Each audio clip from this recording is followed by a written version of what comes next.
In the presence of God, Father, Son and Holy Spirit, we have come together to witness the marriage of Alice and Jules, to pray for God's blessing on them, to share their joy and to celebrate their love. I don't specifically remember the first time I met Alice.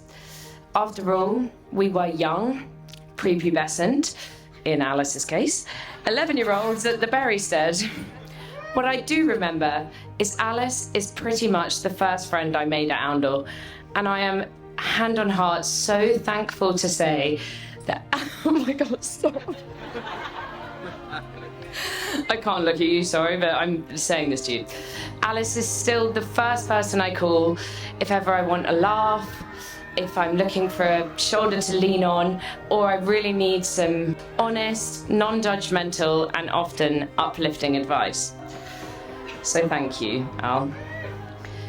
As my first friend at Oundle, we've experienced a lot of firsts together. And I was even the only person to bear witness to Alice's first kiss with her now husband. Oh yeah! To witness your best friend find their first love and marry them is pure joy. For those who don't know me, I'm Rory. I'm probably Jules's oldest and I guess, longest serving friend. I've known him like my whole life, literally, so watching him grow from, admittedly, a very tall 5-year-old, to a 30-year-old who calls himself Dragon.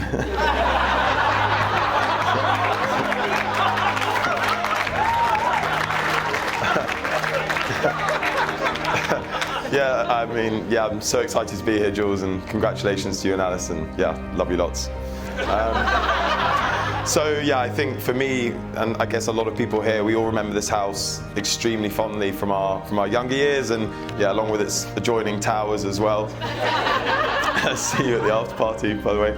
I personally feel very lucky to be able to celebrate with everyone here. So what a day, and just great to see everyone here, and very, very happy. Alice, like I'm sure every best man says this, but well done for putting up with Jules. Cannot be easy, looking after him, keeping him tidy, keeping his fingers out the hummus 24/7. I'm gonna cry.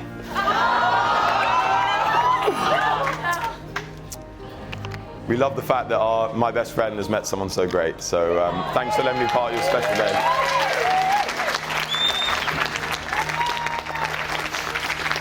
Now, what can I say about my wonderful, kind, and beautiful daughter, Alice? What do you reckon? What a stunning dress.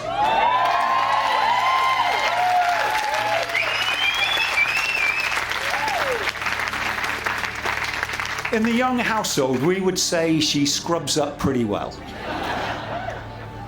Looking absolutely fabulous, darling.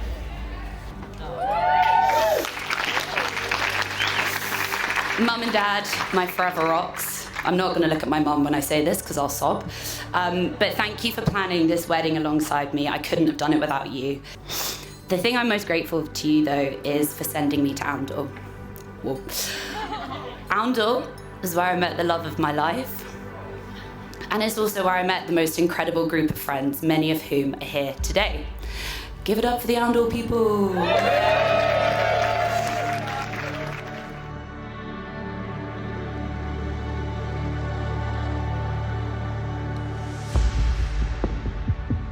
I ne'er was struck before that hour with love so sudden and so sweet. Her face it bloomed like a sweet flower, and stole my heart away complete. My face turned pale as deadly pale, my legs refused to walk away. And when she looked, what could I ail? My life and all seemed turned to clay.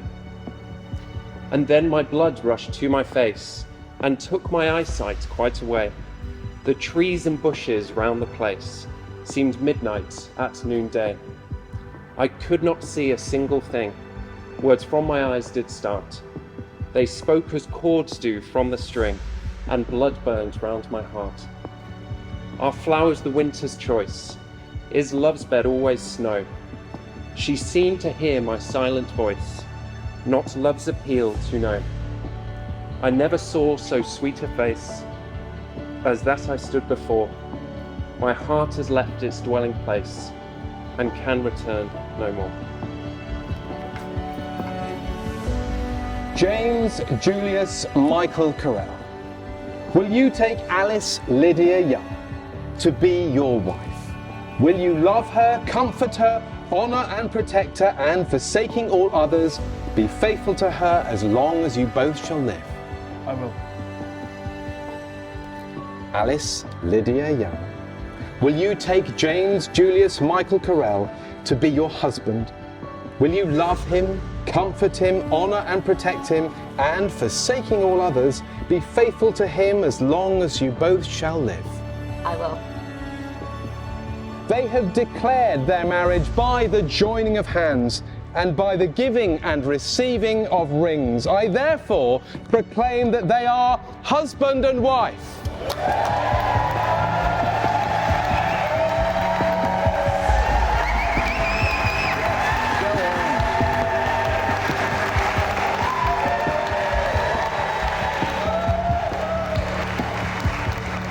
Foremost, I would like to offer my sincerest gratitude to my Alex and Mike Carroll, Jules' mum and dad, for allowing us the run of this place today. Incredibly generous of you. Thank you so much indeed. Carols, my new family. I actually feel like I've been a Carol for a while. I'm practically part of the furniture around here.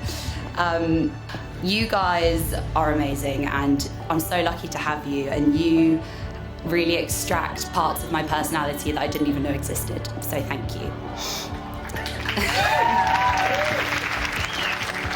I cannot thank you enough for letting us host our special day here. You've thought of and resolved every tiny detail, and it has really paid off. I mean, is this the most beautiful wedding venue you've ever seen?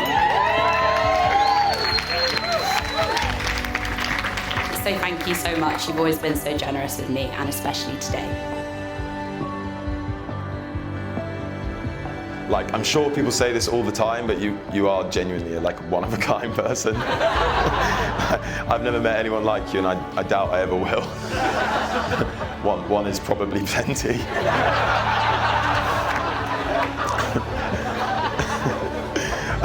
Yeah, good luck in married life. Like, don't mess it up. Alice is a keeper. We all love her, and yeah, we're very excited to see where the next however long, for me, next 25 years since I met you goes. So yeah, good luck, and I think everyone join me and raise a glass to Jules and Alice and a happy marriage.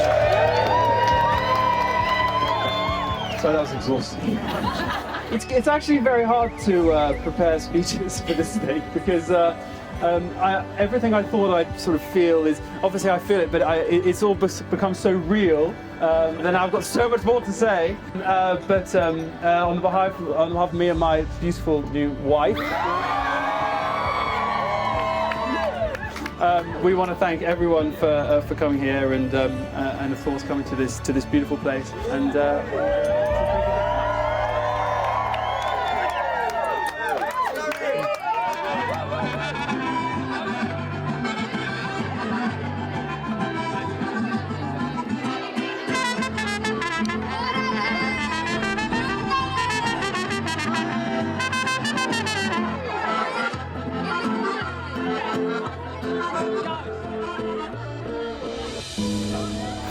It's hard to define what Jules and I have. It's more than companionship, it's more than soulmates. We've completely shaped each other into the people that we are today.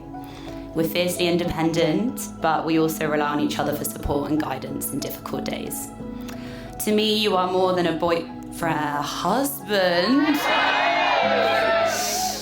More than a husband, more than a person. You are an entity. You're a force to be reckoned with. And I'm here for it, so it's fine. But to me, you are just Jules, and it's always been Alice and Jules, just always. If you asked 15-year-old Alice if she would be here one day doing this speech in this marquee, she would say 100% yes. So cheers. So for our final speech of the night, I'd like to welcome to the stage Jules, Dragon, Carol. Now, I don't read a lot of poetry, yeah. But the reason we actually chose that poem from today was because it was really about first love, and you are my sort of first love, to be honest. And there was one moment, and I think the poem captures that as well, which is that I remember when you, I thought it was hilarious, and you instinctively told me you loved me for the first time, yeah. And my memory's pretty terrible, but I remember that moment being like a sort of a lightning bolt, and it's one of sort of the defining moments, I think, of my life. And it's so that with that memory that I will end this speech, and therefore the last chapter of our lives is ended and the new one begins. And as I project forward, I hope that in 30 years' time, our son or daughter will make a speech in front of their friends like I am now, and they'll talk about how mad their dad is and how amazing their mum is. Yeah. And I'm sure, due to the advances in modern medicine, all the grandparents will be there to see it. Thank you very much, everyone.